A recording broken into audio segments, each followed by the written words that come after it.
That's true, yes, there are, yeah. Oh, right there, there are 3 sixes, oh my gosh. Okay. But there's an X It's got an in X on it. between. It has an X in between, so we're good.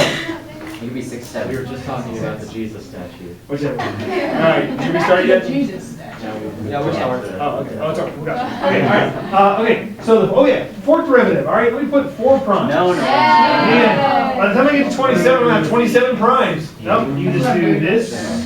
All right, there's a trick there. Special notation. All I knew it. right. Now the derivative of a cosine is Negative sign. negative sign of 6x. And now we have 4 sixes. And they just keep jumping out by the chain rule, don't they? Okay, when you get to 27, now wait a minute. The derivative of negative sine is negative cosine. So the fifth is right here. 6th, 7th, 8th. So they just keep going by cycles of 4 over and over again. So if that's the 4th, it's also the 8th, it's also the 12th, it's also the 16th. How close can I get to 27 by multiples of 4? 28. 20, okay, 24 or 28, either one works. You can do 24, and you can do 25, 26, 27. Or if you do 28, you can go back 1, 27. So 27 should be right there. Okay. All right, so 27. All right, so let's see. So the answer has to be a positive cosine. I'm going to put y and a 27 in parentheses as opposed to 27 primes. And then it's going to be positive cosine of 6x. And by the time you've taken 27 derivatives, you have 27 chains. And you can move that to the front as a coefficient, or you can leave it at the end, doesn't really matter. Okay? Just make sure you get that 6 to the 27. Well, there's one we'll do eventually where it's a negative 6, and so it's actually negative 6 to the 27, which does matter on even powers. So I would keep it, just for good practice, and keep it in parentheses. You know. Why wouldn't we push the 6 to the 27 to the front? You can. Yeah, I said you can. But either way, doesn't really matter. I wouldn't count for that. That's but yes, if you want to impress Mr. Wade, 6 to the 27th is the coefficient. So you could push. All right. So that's how to do those. That's not too bad, right? Derivative patterns. All right. Okay. Now let's go on to 22. Now 22 is one of the trickier ones, if you recall. 22, you probably want to do the first maybe 4 derivatives so that you can see the pattern. And it becomes pretty obvious in steps 3 and 4 and even 5. It's just not so obvious in the first couple of derivatives, so I would take a few here. Okay, so anticipate 22 probably being one of the more challenging ones on the test. I'm going to put a little star next to it. So let's rewrite that first. Okay, now what's this fancy schmancy notation here? It's the prime.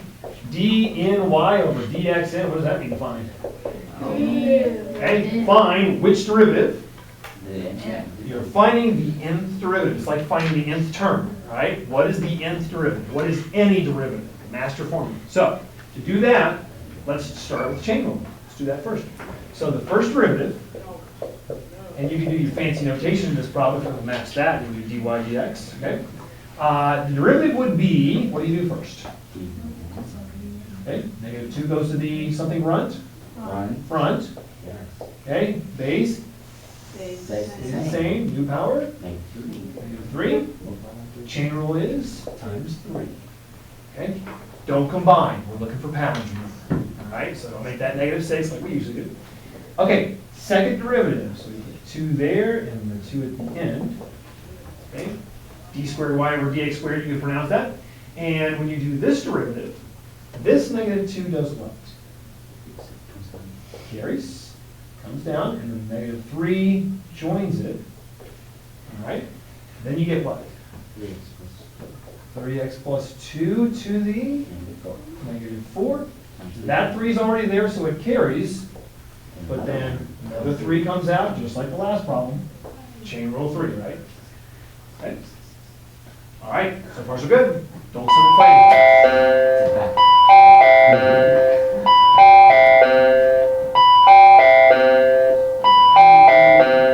One bell. We just need one bell.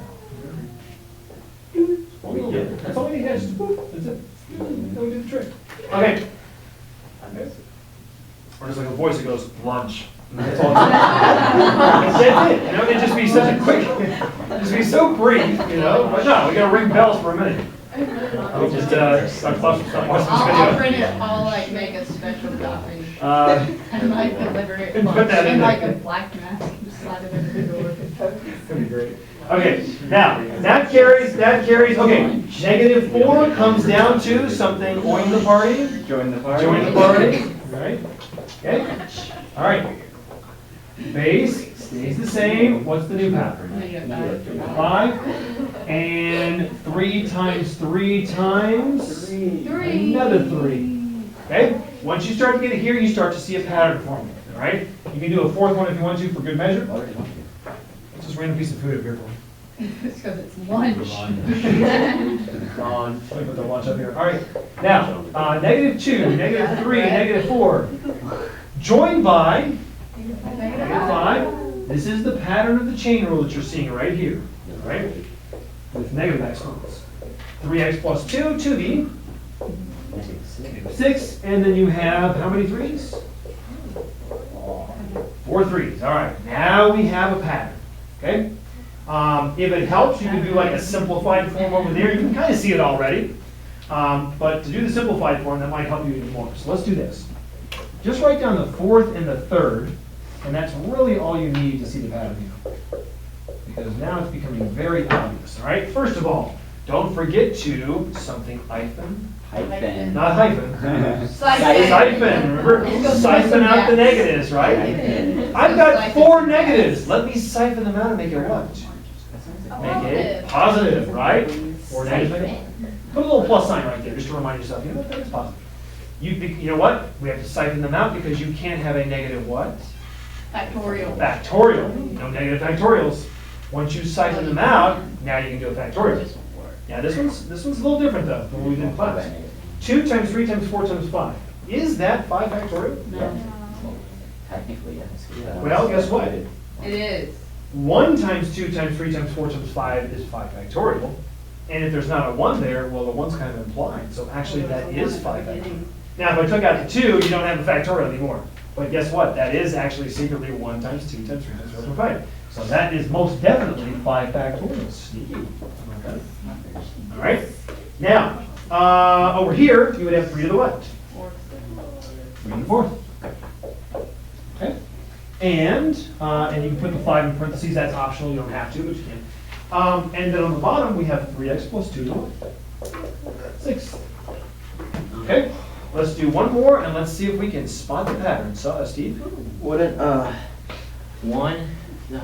hiding 1 would be -1? Not really, no, because that would change the sign. Yeah. 1 times is always present in every math problem, essentially. It's always there. But the pattern is. So it's really, yeah, but don't go with the pattern though, no. There's a secret 1 times there, okay? Like if you just said x, what's x? Well, it's actually 1 times x. So you can always put in a 1, basically. But you can't put in a -1, because that wouldn't work, okay? That would change the sign. All right, so let's go back to the 3rd. Now, let's siphon out the negatives, okay? What do I have here? Minus, minus, minus. Minus. Okay, that is a minus. That is most definitely negative. All right, 3 negatives make a negative, right? Okay, and then 2 times 3 times 4. What is that? You know what? 2 times 3 times 4 is identical to 1 times 2 times 3 times 4. That's 4 factorial. How about that? Okay, and 3 to the what? Third. All right, and then on the bottom we have 3x plus 2 to the 5th. So all you need are those 2 right there. You don't have to do the rest. Just look at those 2. Okay, here we go. Let's do this bit by bit. On the nth derivative, I have to make the 4th step be 6, the 3rd step to be 5. Oh, that's 2 higher. So on the nth step, it would be 3x plus 2 to the what? N plus 2. All right, there's that one. Okay, let's do the power here.